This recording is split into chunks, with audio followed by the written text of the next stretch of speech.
as consumers, as individuals, we almost equate time and respect for time with how much does who I'm talking with, how much does the business that I'm interacting with, how much do they actually care about me? When given a choice, 67% of consumers would prefer to just book appointments online. In a perfect world, yes, our perfect customers that tick all the boxes, they go to our website, they book in, we go out to the job, we do the job, and that's basically the first time we interact with them. So you want to make sure that you are capturing as many leads as possible by meeting consumers where they are and making it as easy as possible for them to contact you and do business with you.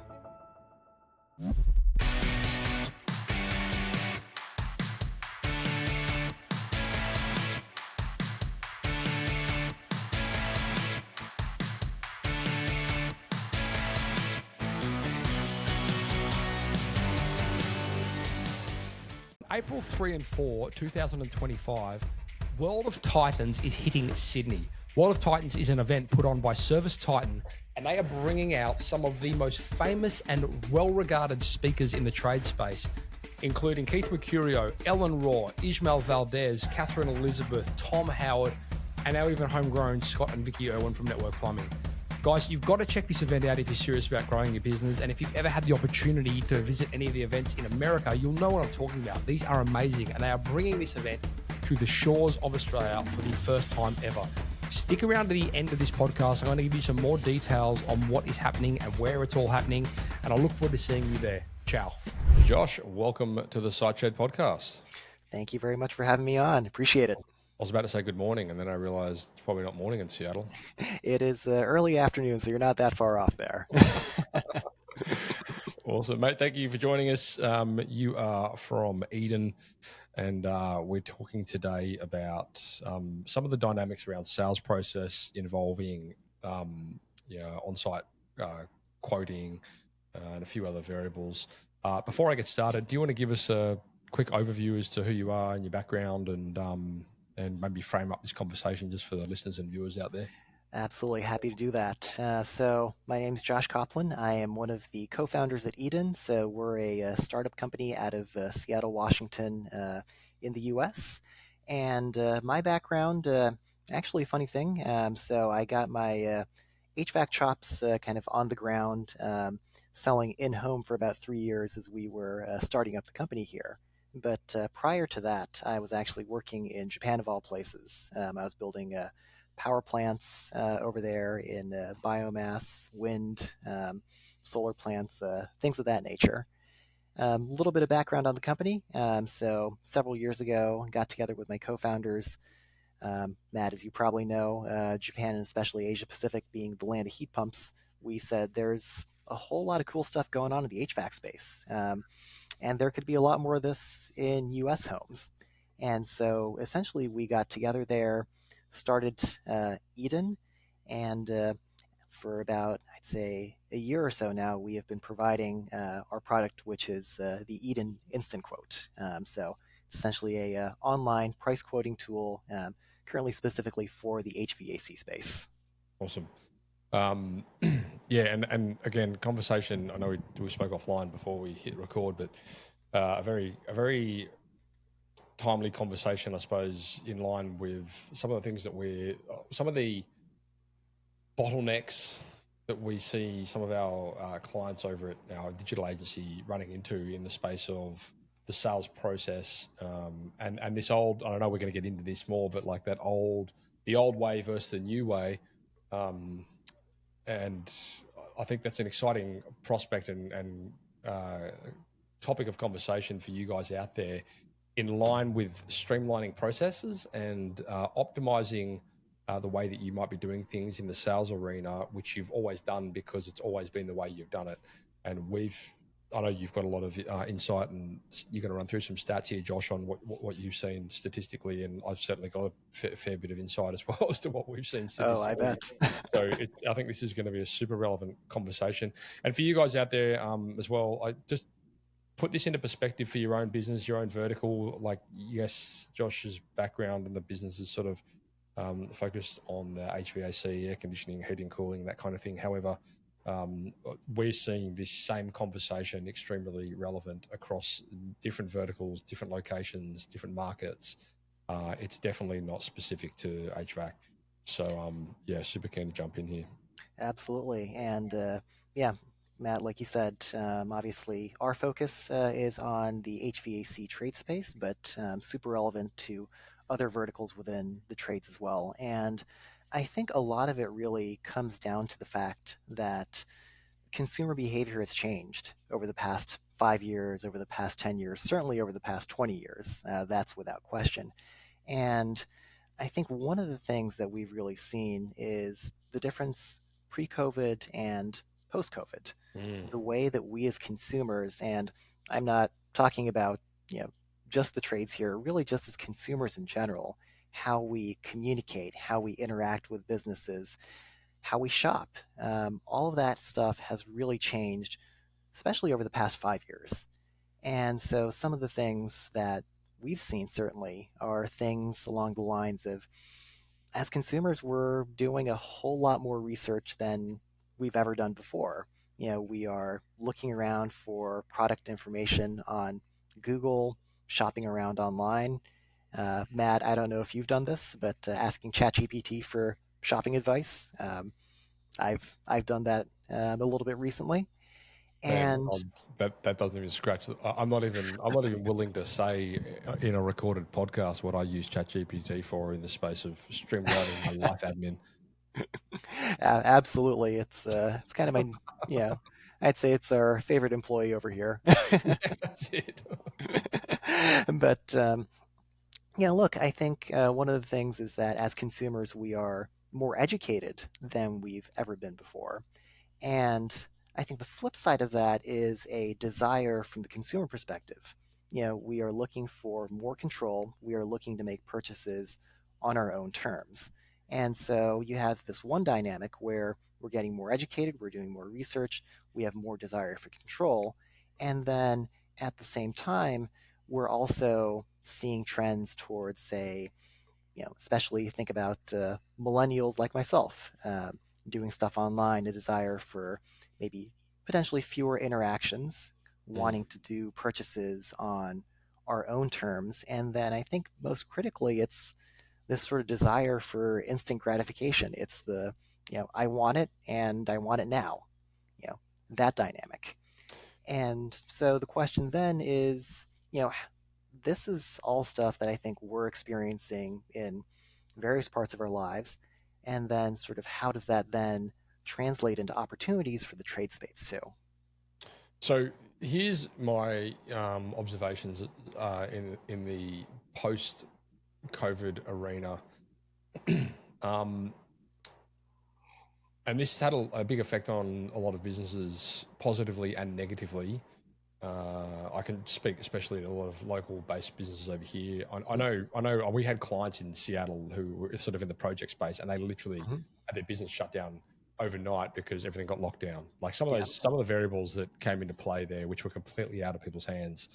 I don't want to brush over the fact that was, pretty painstaking for a lot of people. However, the COVID brought into the trades a shift in dynamics on the way that we would engage with customers, which took it from what was typically a very face-to-face transaction when people show up to the house and everything was done sort of face-to-face. And then that kind of had to shift to become more of a non-face-to-face sort of approach, which forced process, for better or worse, into businesses, and it forced process into the public and the community. And what we've sort of seen off the back of it is that some people really enjoyed that and they really liked it and they're hanging on to it. And certainly parts of it, which are sort of here to stay for forever, really, in the space of what we're doing right now, video meeting, video consulting, like these kind of things, that's probably never going to go away anymore.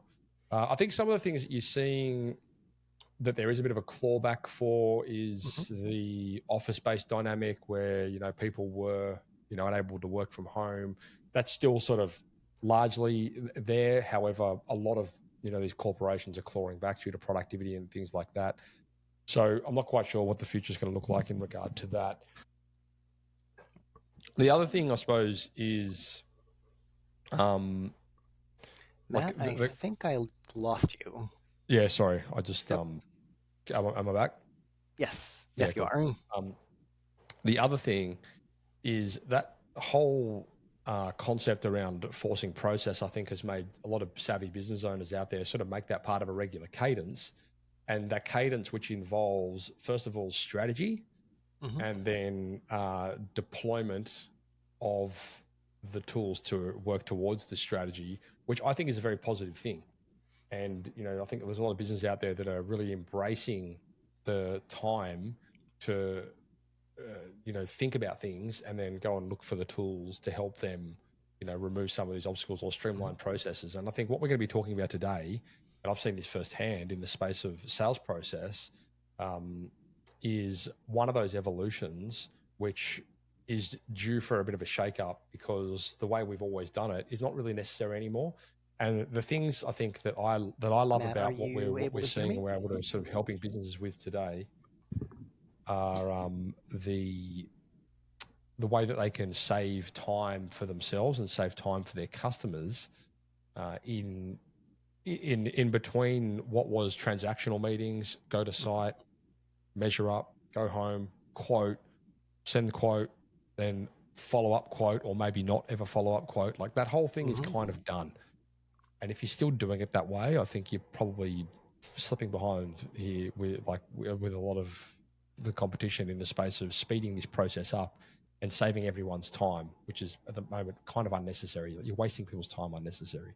Certainly. And I think, Matt, when you talk about time and the value of time, I think there's also a point worth highlighting there, which is we're all super busy these days as consumers, as individuals.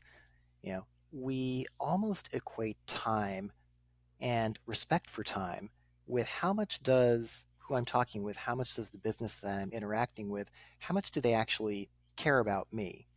And so that sort of saving people time and showing a clear respect for somebody's time, it's almost like that is the first step towards having a customer experience where somebody wants to work with you.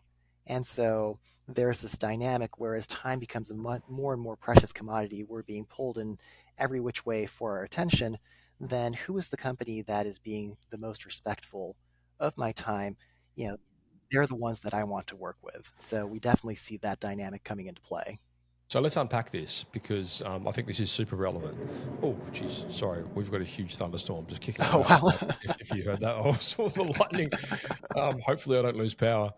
Um, so there's also some non-obvious tangibles which I might circle back to if I remember. But I think first and foremost, let's get started on the some of these time-saving considerations that you mentioned. Yeah, absolutely. And I think there's a lot that companies can do, especially in this sort of time-saving space. And overall, I think that the way that I would sort of categorize them is thinking about them as almost kind of self-serve tools. So the old way of doing things, like Matt, you were mentioning, it would be contact somebody, either pick up the phone, fill out a form, figure out an appointment time, come out, do the visit. I hear the thunder out there. Sorry, you guys out there that can hear that on the recording. No, It's no carrying on a worries. bit. Yeah. But you call somebody, do the site visit, follow, put together the quote, follow up, so on and so forth. And there's, I think, sort of a rise of what I would term self-serve, where a lot of what we were previously doing manually can actually be done on that consumer's own terms without regard to when are the business hours, and really get those done much more quickly and easily, both for the consumer and the business. And things that I would probably highlight there would be things like scheduling, for instance. There was a survey by, I believe, a company called GetApp from must have been must have been actually about 3 4 years ago now.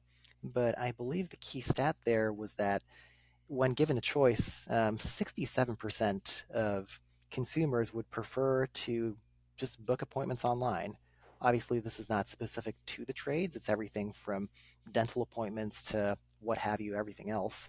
But it goes to show that we are wanting to do things sort of self-serve, booking online. Incidentally, in this survey, I think it was 22%. Only 22% wanted to book by phone. Mm-hmm. And so, can you provide the tools to homeowners or your clients or whoever they may be that can just make the process as easy and seamless as possible? How can you reduce the number of barriers to somebody actually doing business with you? So one of the things I'd like to touch on there in relation to that is the conversation around qualification with new leads, and especially leads that are coming in through traffic sources where they're slightly colder, like perhaps ads or something along those lines. In a perfect world, yes, our perfect customers that tick all the boxes, they go to our website, they book in, we go out to the job, we do the job, and that's basically the first time that we interact with them. However, I think the reality from that we see, and again, I'd love to hear how you guys, what your take is on this. That reality is not, is very rarely the case, especially when you've got, people that are interested in the ad they've seen, but they don't really understand, the costs involved, timeframes, like all these other variables, which you need to unpack in like some sort of discovery or triage or whatever it is. What's your take on that?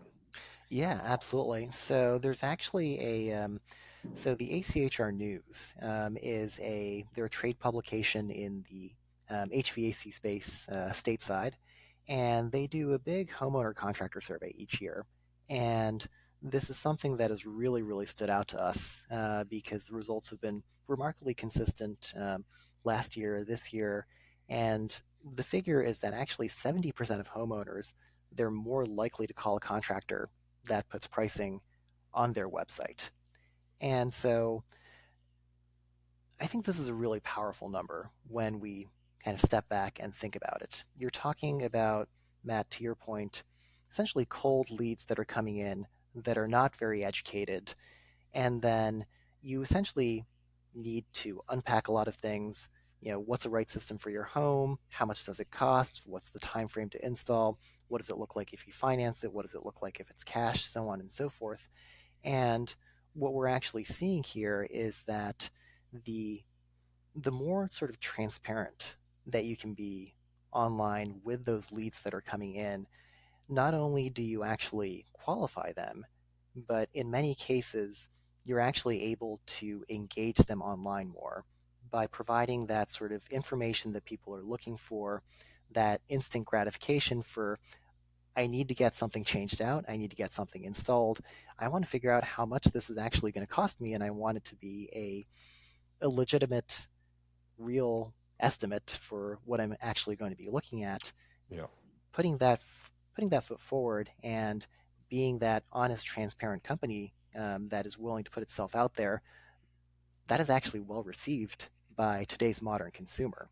So, in line with that, this is what we see working very well at the moment at our end, because what we've identified is, and for you guys out there, just again to breathe a bit of background into, I suppose, this whole topic of conversation. Like, we're working with a lot of project-based companies, trade companies, solar, bathrooms, kitchens, roofing, that kind of thing, and many of these companies are quite large.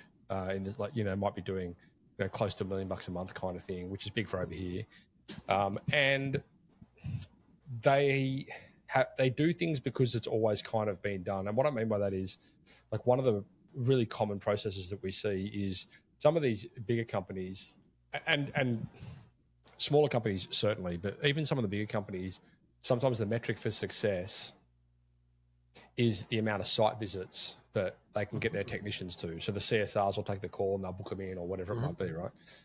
But the reality is the metric for success, the KPI, is not the amount of site visits you go to, it's the amount of jobs you can close. Absolutely. So what we've identified in these trade businesses as part of a process which we've been working on and we're continually optimizing is how to really empower the discovery session to effectively reduce the amount of site visits by disqualification. By doing so, though, you're increasing the amount of conversions that you're having from site visits to closed job. And so we're seeing probably the most significant part of the entire process in the discovery phase, just getting the right questions, making sure they're the right fit for the business. And like you say, that does involve offering an estimate just to make sure that it's within the budget, because you don't want to be in the scenario where a lot of our clients, especially in the bathroom space, they'll come out, they'll go to a site visit and they'll be like, right, it's going to be, 30 odd grand for this bathroom, and the customers go, oh, I was expecting it to be around 12. Exactly. What the hell? Like, why did I just waste an hour of my time?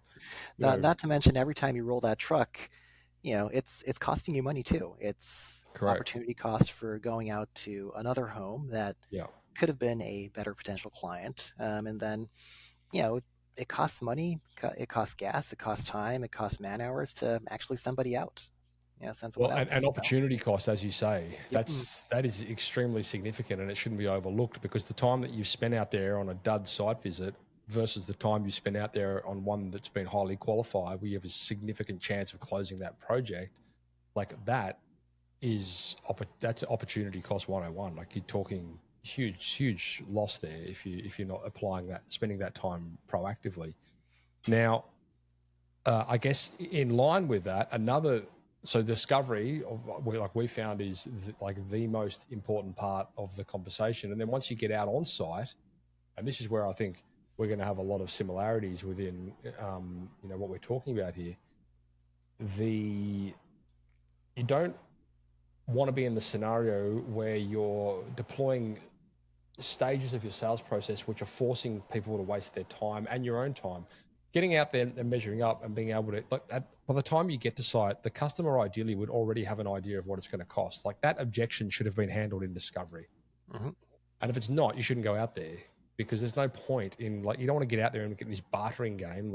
They should kind of have a pretty good understanding of that. And part of the discovery process that we equip our clients with is, when we get out there, we will, this is the estimate. We're going to give you a definitive quote, and we're going to give you the opportunity to lock that job in.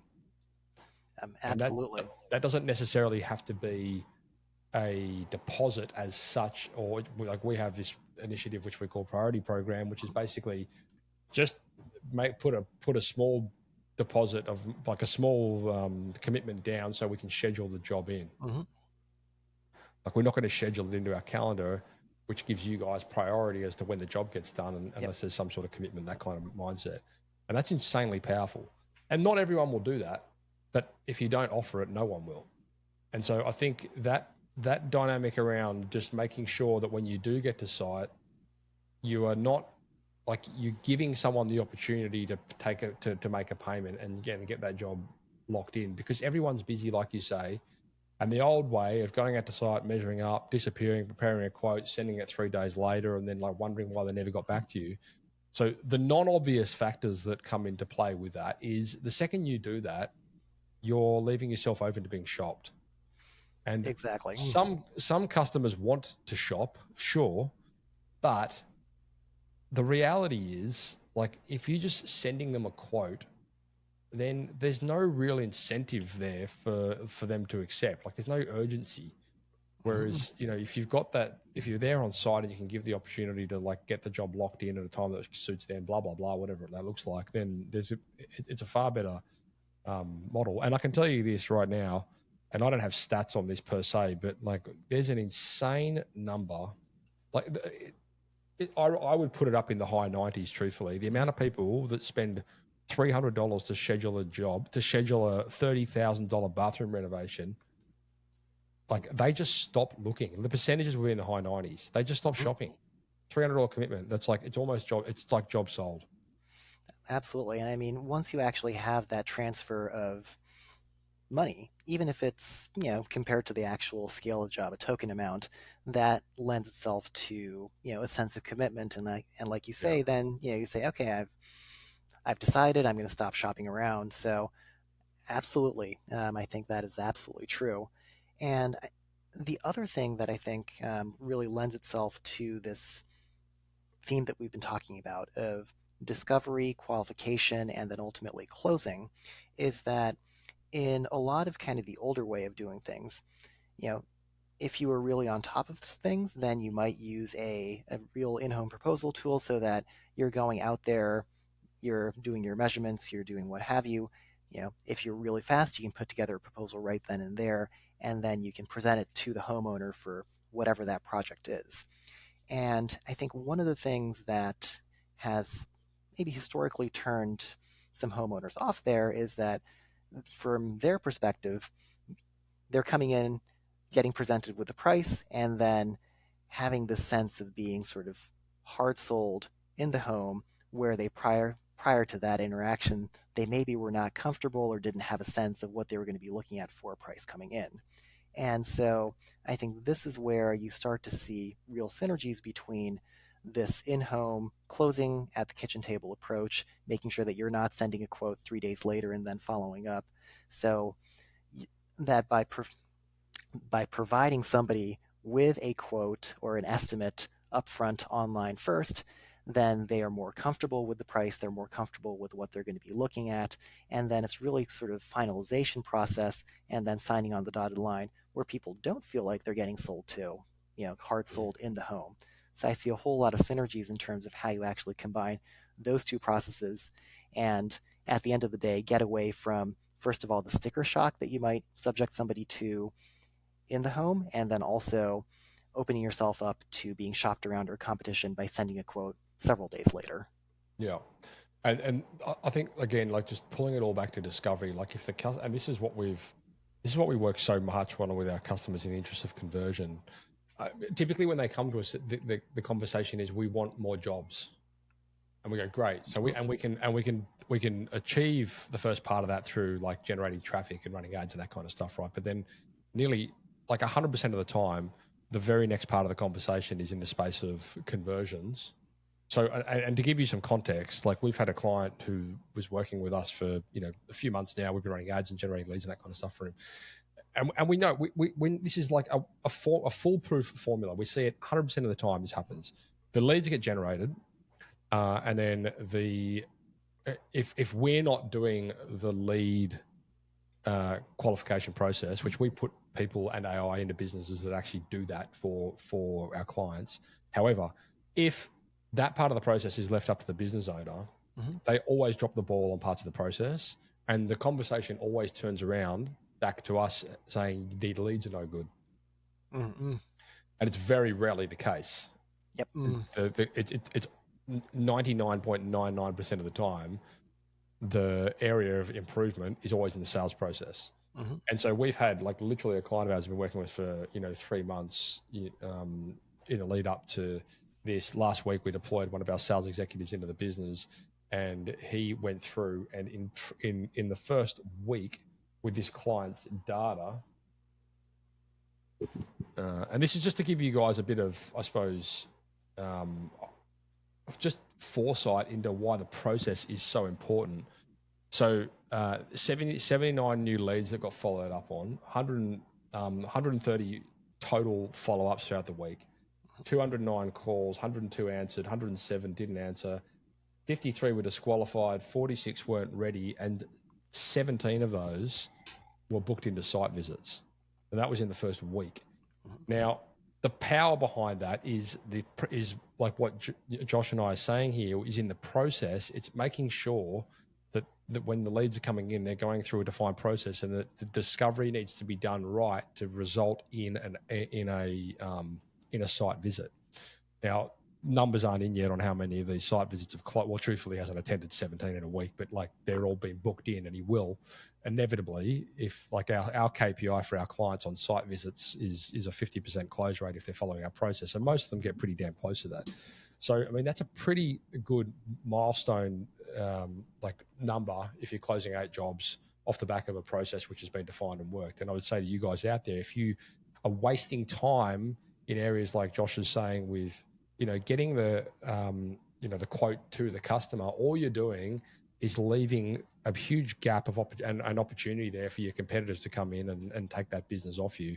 And interestingly, another client that we were working with in the solar space, went through a similar process with that client a few weeks earlier, and there was, out of I think 20 odd of the leads, something like that. I'd have to dig the numbers up, but there was about a quarter of those leads had already had the job done, had already had it done by a competitor within a 30-day window.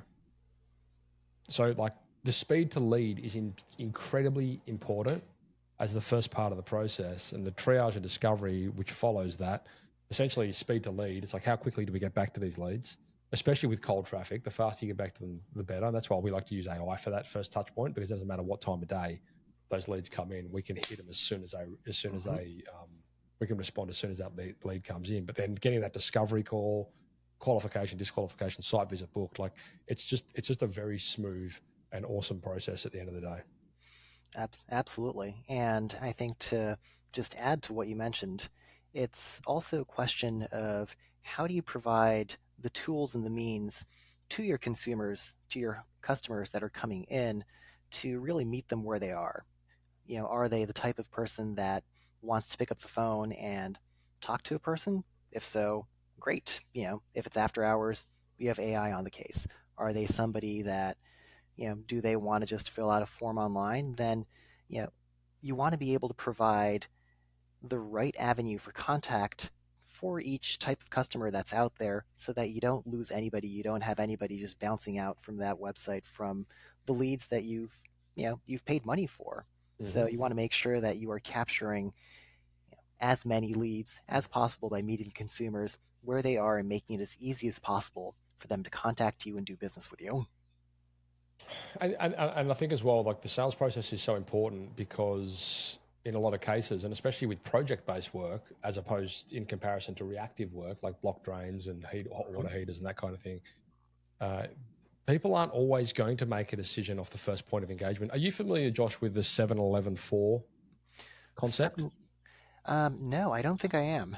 Okay, so Dan Priestley, who is an entrepreneur, has this concept, right, where your customers, I think truthfully this data has come from Google initially, but your customers are most likely to engage with you if they've seen 7 hours of content over 11 different touch points through 4 different mediums or platforms.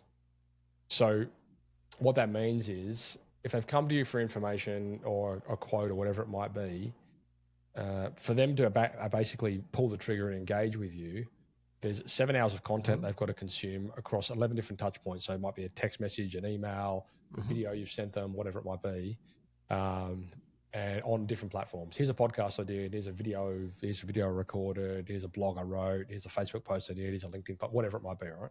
Mm-hmm.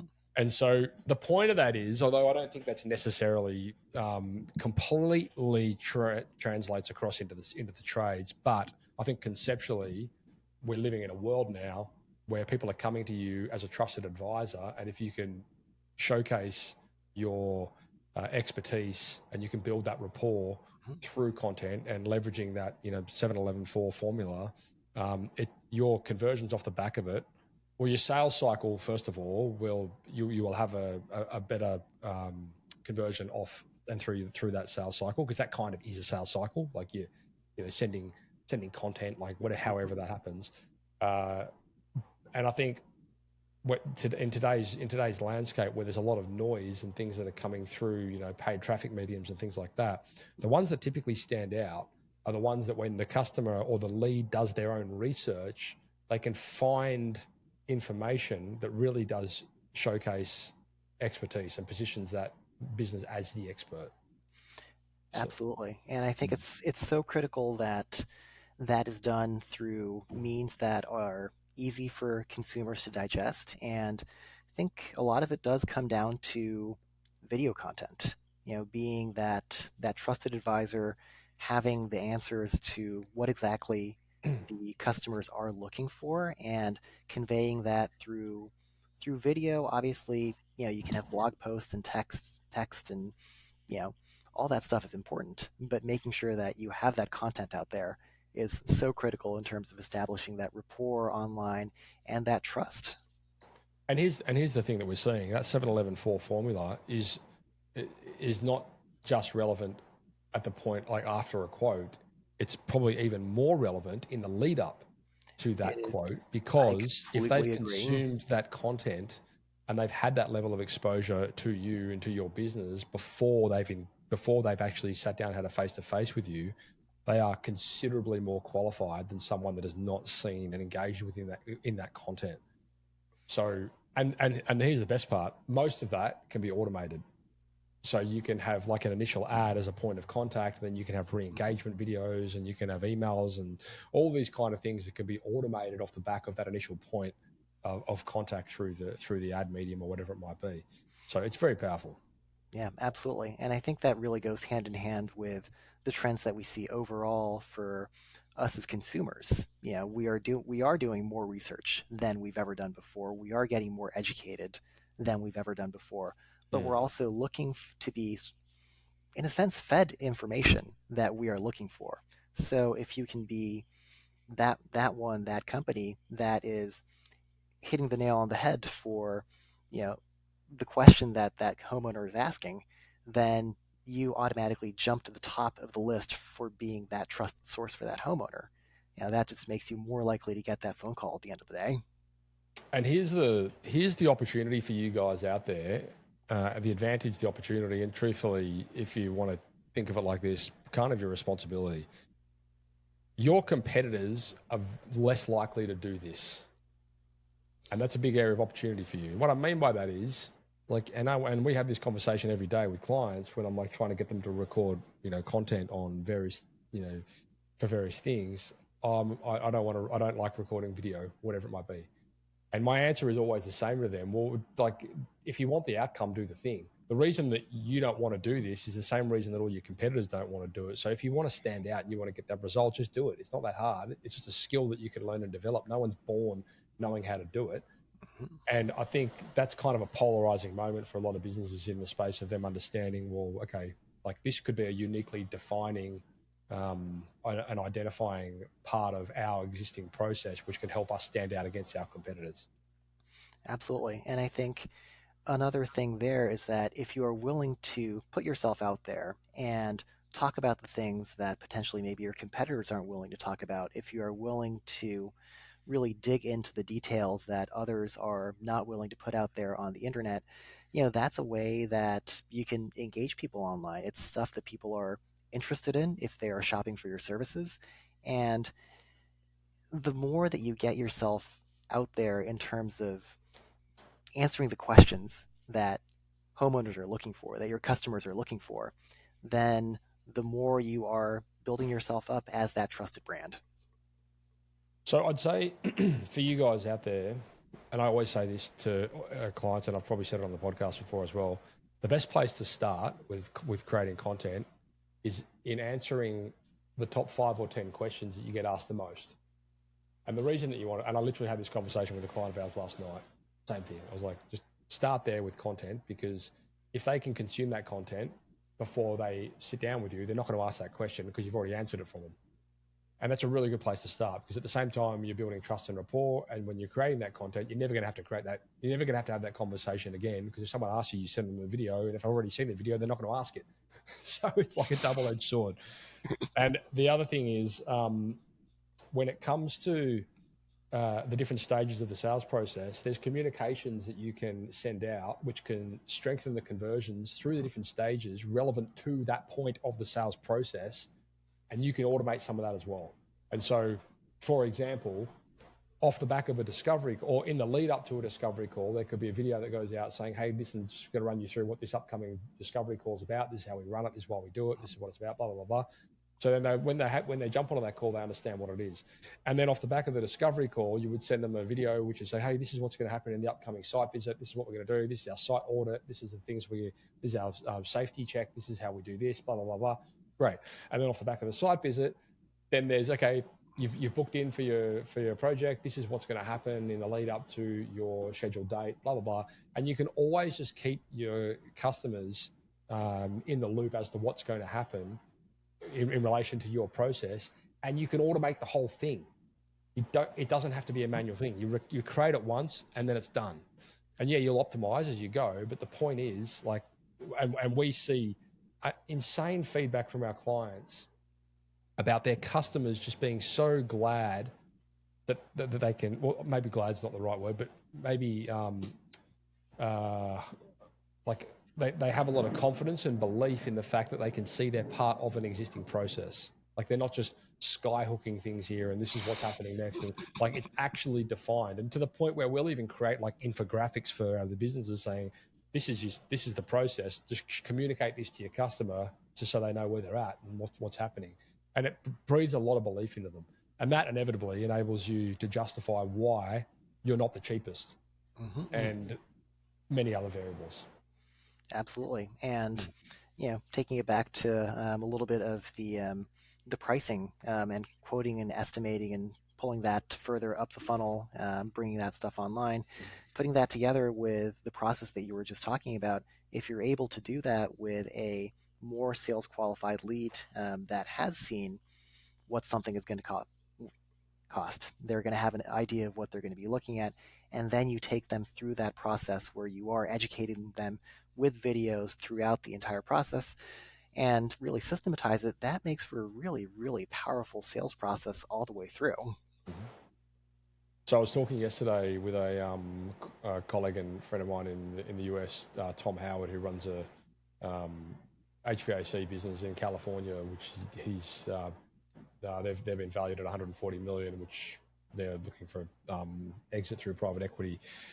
We've done a few podcasts with him and we'll be doing a few more in the lead up, but he was basically saying like his nearest competitor in his area is, I think he said literally half as cheap or something like that. Maybe it was 2/3 as cheap as they are.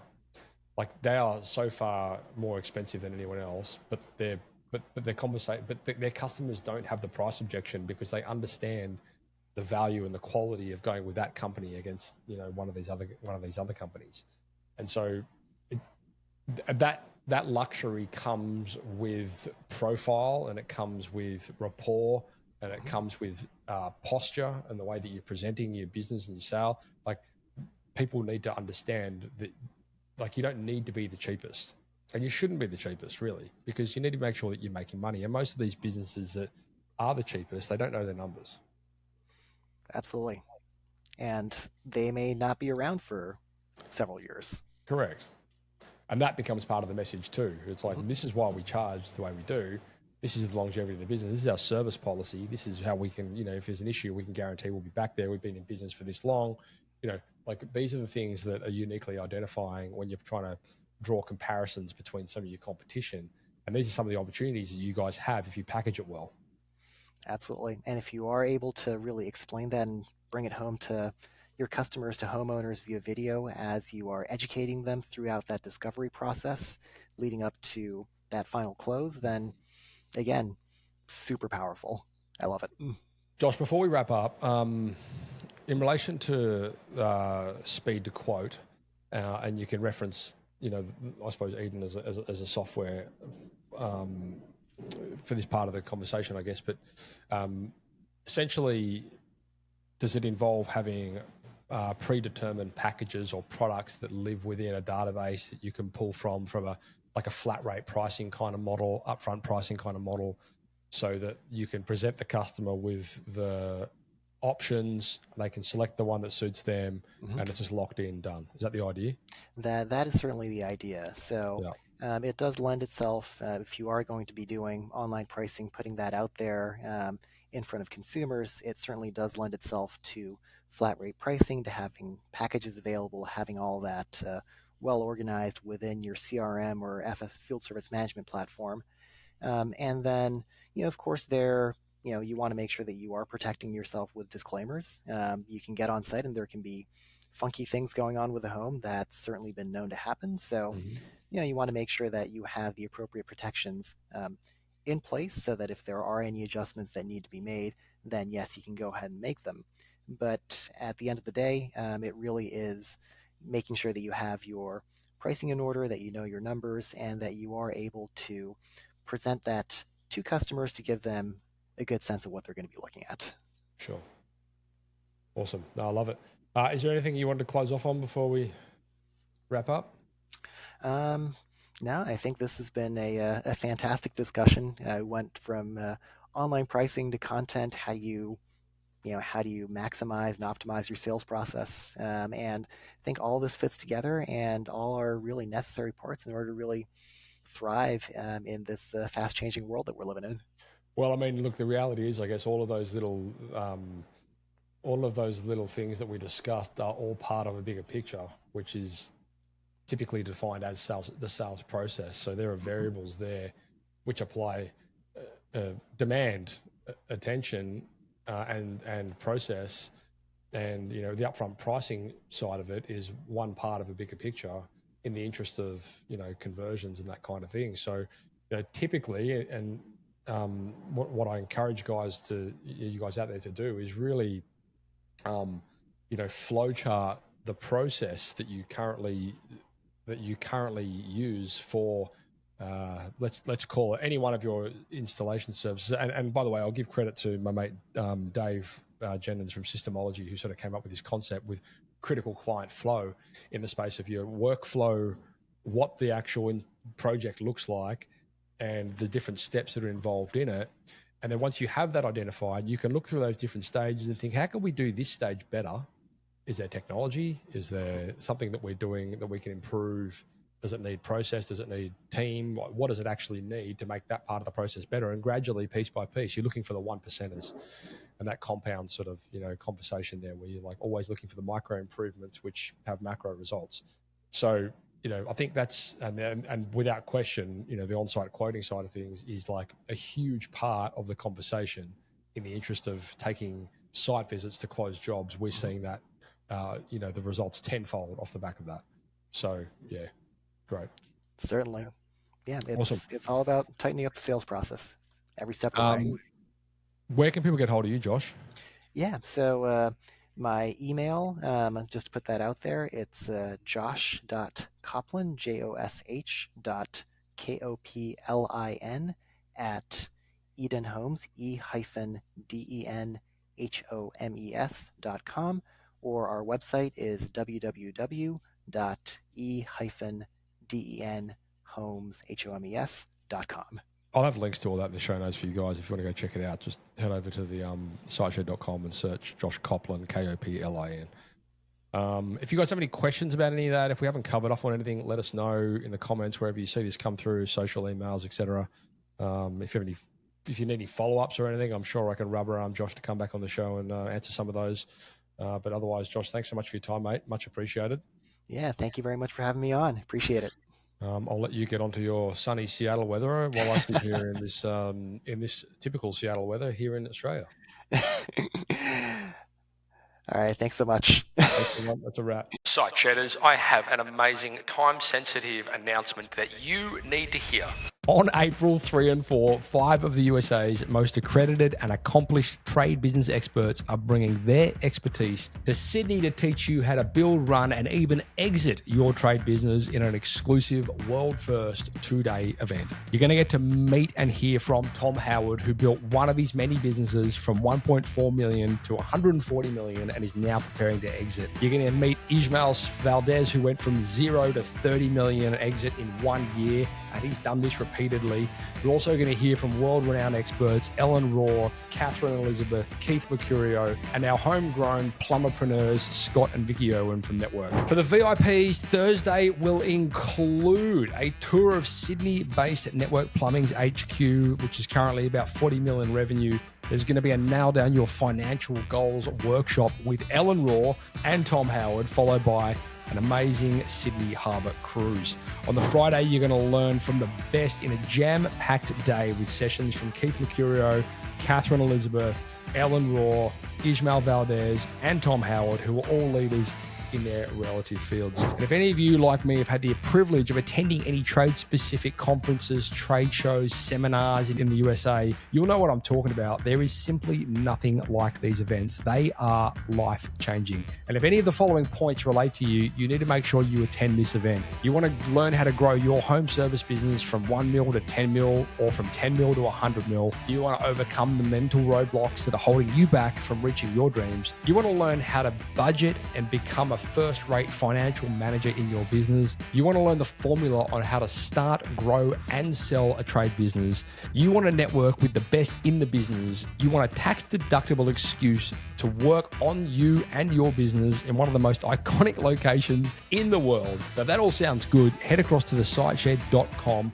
scroll down and click on the link to the World of Titans event and register you and your team. And I'll be seeing you there on April 3 and 4. Now, this is a very exclusive event. There are only limited seats available to this, and I can tell you now it's already half sold. So if you want to come to that event, make sure you get in quick. Don't muck around. I cannot guarantee there's going to be seats available for long. So it's April 3 and 4. Head across to thesiteshed.com and make sure you register for that event. See you there.